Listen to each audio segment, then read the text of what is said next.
Bonjour à tous, aujourd'hui nous sommes en Espagne, sur le circuit de Jerez de la Frontera, pour tester ces deux nouveautés, ces modèles 2020, Yamaha YZF R1 et R1M. Alors quand je dis toute nouvelle, c'est un peu exagéré puisque c'est une évolution du modèle 2015 qui a déjà subi une évolution d'ailleurs en 2018.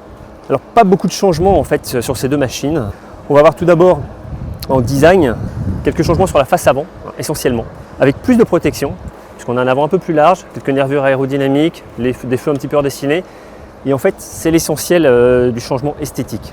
Le moteur 4 cylindres calage crossplane est reconduit intégralement avec des légers changements en termes de lubrification notamment et d'admission pour toujours plus d'efficacité. Ça va être plutôt au niveau des suspensions qu'on va avoir des changements un petit peu plus marqués et également bien sûr sur ces machines superlatives c'est de l'électronique. Alors comme vous savez l'électronique est essentiellement présente sur les hypersports actuels avec pour la plupart d'entre elles une centrale inertielle qui va commander toutes les autres assistances. Je ne vous en ferai pas le détail, vous commencez un petit peu à connaître, vous allez retrouver intégralement dans l'essai en ligne sur lerepaire-des-motards.com. Donc je vous laisse découvrir ça. On va plutôt s'attarder sur vraiment le ressenti au guidon pour chaque machine. Alors bien sûr, la R1 standard a reçu quelques évolutions électroniques notables, avec notamment un nouveau mode ABS et un frein moteur réglable sur 3 positions. Ça c'est vraiment l'essentiel. Les suspensions sont un petit peu retouchées également sur la R1 standard. Alors sur la R1M, on va avoir un package électronique encore plus important avec notamment un système d'acquisition de données et de réglage beaucoup plus spécifique. Alors, déjà rien que ça en fait, on situe la R1M dans une autre sphère de potentiel et d'efficacité. Pour vous donner la vraie différence pour ces machines, la R1 standard et la R1 version M. Donc on va avoir ici en termes de finition un habillage tout carbone à quelques détails près, ça c'est un peu malheureux, on a quelques éléments comme ça qui restent en plastique alors que tout le reste est en carbone. On pourra toujours s'interroger sur le pourquoi des choses. Le bras oscillant est poli, donc ça fait un effet assez sympa. Et également le réservoir reçoit une déco spécifique. Mais c'est pas tout. L'essentiel évidemment ça va être les suspensions très haut de gamme, Öhlins, pilotées par électronique. Donc ça va permettre de changer très facilement les réglages de suspension directement sur l'écran qui équipe la R1M. Donc voilà en fait les différences majeures sur ces machines. D'un côté vous avez une version déjà avec un package complet mécanique, suspension, électronique sur la standard et quelque chose de beaucoup plus poussé qui va vers presque la compétition. En fait c'est plutôt là-dessus qui est orientée cette machine, directement la R1M.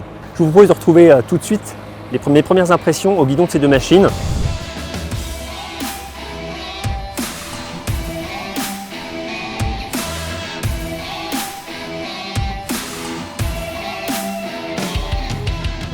Des nouvelles Yamaha YZF R1 et R1M modèle 2020.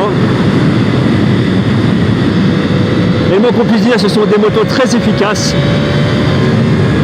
faciles de prise en main, avec des réglages électroniques qui vraiment optimisent le pilotage et la sécurité.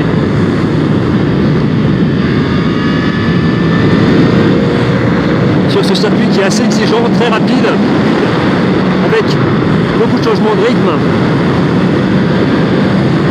et des grandes courbes très rapides également, beaucoup d'appui.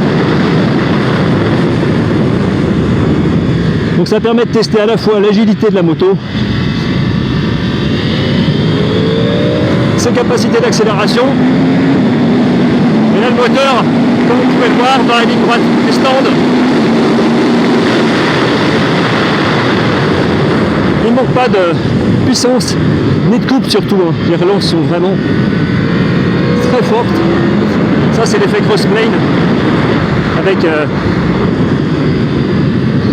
cette très belle sonorité.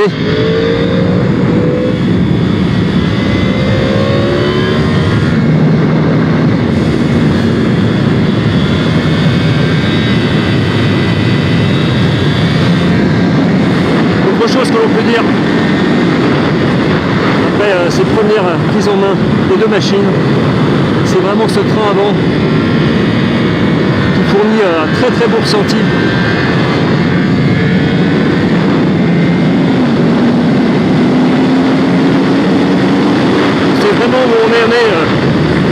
chaque freinage. Et on parlait du freinage,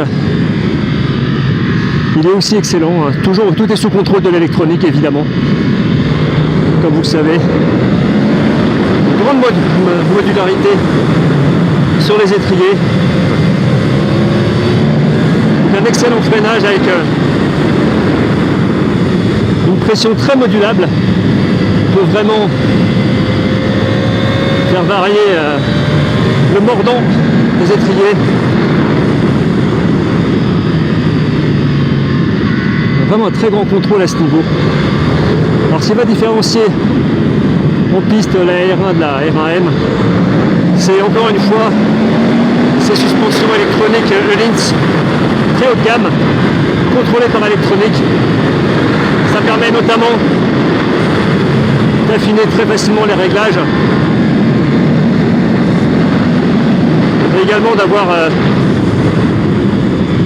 un meilleur contrôle encore de la machine. Et le ressenti est encore meilleur sur cette R1M. Donc, comme vous pouvez le voir, on a une machine toujours plus performante, même si les progrès ne sont pas exceptionnels par rapport à la version précédente, mais on a toujours plus de facilité apportée par l'électronique qui dope vraiment les performances de cette machine. On a une liaison aussi poignée, moteur, roue arrière, en fait, on va dire, on sent vraiment que tout est connecté directement. C'est très fluide, c'est sans à-coups. Il faut noter que la poignée aussi est très très agréable. On a un tout nouveau système à l'intérieur qu'on vous détaille aussi dans l'essai online sur lerepaire-des-motards.com. Bon, ça partit vraiment à un très grand agrément au guidon, de bien pouvoir contrôler les gaz.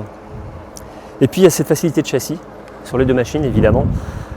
Cette capacité à rentrer très fort en virage avec un excellent ressenti du train avant, un excellent ressenti du freinage également. Et puis des relances vraiment très très importantes avec ce moteur démonstratif, moins que sur un vrai V4. Là on a un comportement, une sonorité de V4, mais on n'a pas le même ressenti exactement. Je préfère le V4, c'est pour ça aussi. Mais ce 4 cylindres là, avec ce calage très particulier, lui donne vraiment une sonorité hyper agréable. Beaucoup de bruit de boîte à air aussi, c'est assez valorisant comme machine à emmener. Et en fait c'est facile, elle est vraiment facile. Cette machine en configuration standard permet vraiment de prendre beaucoup de plaisir et d'avoir une très grande efficacité au guidon. Quand on passe sur la R1M, là on a vraiment un écart en termes de comportement. Alors bien sûr l'exercice était un peu biaisé puisqu'on avait des pneus slick sur la R1M, on avait des pneus hyper sport, d'ailleurs meilleurs encore que ceux qu'on trouve de série sur la R1. Mais bon, rien que de voir des pneus slick déjà, ça dope les performances de la machine. Mais la R1M malgré tout, avec cette suspension électronique qui est pour moi la première fois que je trouve des suspensions électroniques de cette qualité, vient notamment du fait qu'on peut prévoir les réactions de la machine. C'est vraiment la première fois qu'au guidon d'une Hypersport avec cette électronique, je ressens vraiment tout le temps les mêmes réactions. On sait comment ça va se passer. Vous prenez les freins, la machine va légèrement plonger, elle va se caler sur l'angle. Vous relâchez les freins, il n'y a pas de mouvement parasite. Vous réaccélérez, l'arrière ne se tasse pas. C'est vraiment un contrôle presque parfait sur l'ensemble des mouvements de la machine, sur toutes les phases de pilotage, que ce soit au freinage, à l'accélération, sur l'angle, en grande courbe avec beaucoup d'appui. La machine est vraiment calée sur l'angle. C'est valable aussi sur la machine standard, bien sûr. Mais là, vraiment, il y a un écart d'efficacité avec la R1M qui est assez sensible. Bon, autre bon point sur les deux machines, on a une bonne protection. C'est vrai que la bulle un petit peu plus haute, cette face avant légèrement plus large, permet vraiment d'être bien protégé dans les lignes droites. Je vois bien, on a tenté aussi de 260, 270, on ne peut pas aller très très vite sur ce circuit très RS, moins que sur le Mugello par exemple. Mais franchement, je mesure 1m84, on a beaucoup de recul sur la selle et on est vraiment bien derrière la bulle, il n'y a aucun souci à ce niveau-là. Et puis bon, toujours pareil, l'agilité des machines est assez stupéfiante. Là aussi, on est proche du gabarit d'une RSV4 et de la facilité qu'on a emmené cette machine. C'est un peu mon point de référence, cette Aprilia RSV4. Dans les sportives actuelles, c'est vraiment celle que je préfère. Mais elle n'a peut-être pas cette facilité qu'ont les Yamaha ici. Ça, c'est vraiment ce que j'ai le plus apprécié. C'est cette capacité à être emmené. Vous ne connaissez pas la machine, vous redécouvrez le circuit. À chaque fois, c'est vrai qu'on n'y vient pas trop souvent, donc on est obligé de rentrer un petit peu sur un circuit qu'on ne connaît pas ou peu. Et puis vous êtes aidé par la machine en fait, hein. Vous n'avez plus qu'à profiter en fait. Alors, ces machines vous aident vraiment à peaufiner votre pilotage. Globalement, c'est des machines très séduisantes en termes de finition à tout niveau, hein, que ce soit la fourche de la version standard qui reçoit tous les réglages possibles. C'est vraiment toujours très beau, hein, à ce niveau-là. Idem pour l'amortisseur arrière, on a une finition sur l'ensemble des matériaux qui est vraiment remarquable. La R1M hausse encore un petit peu plus les choses, mais finalement pas tant que ça, c'est vraiment son package de suspension qui fait la différence et l'électronique pour ceux qui en auront besoin pour aller plus loin en compétition.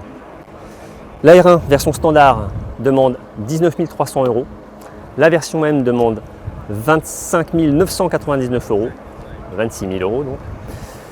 C'est une grosse différence de prix. C'est vrai qu'il y a aussi une vraie différence de comportement dynamique qui vous permet vraiment d'aller beaucoup plus loin avec cette machine et d'y aller plus facilement, plus sereinement. Hein, elle apporte un vrai confort à l'usage et encore plus de progressivité et encore plus de ressenti à son guidon. Donc voilà ce qu'on pouvait dire à l'issue de cette première prise en main sur circuit de ces deux machines. J'allais dire une légère préférence pour la R1M parce que ses capacités transcendent vraiment le pilotage encore plus que la version standard. Et c'est vrai que la différence de prix est quand même assez importante et qu'on prend énormément de plaisir déjà avec cette version YZF R1. Difficile de les départager. Si vous souhaitez aller sur circuit dans une optique de compétition, la R1M sera pour vous. Je pense que plus généralement, la version standard peut suffire. Vous retrouverez l'essai complet sur lerepaire-des-motards.com. N'oubliez pas de vous abonner à la chaîne YouTube. Et moi, je vous retrouve très rapidement pour un nouvel essai. Merci.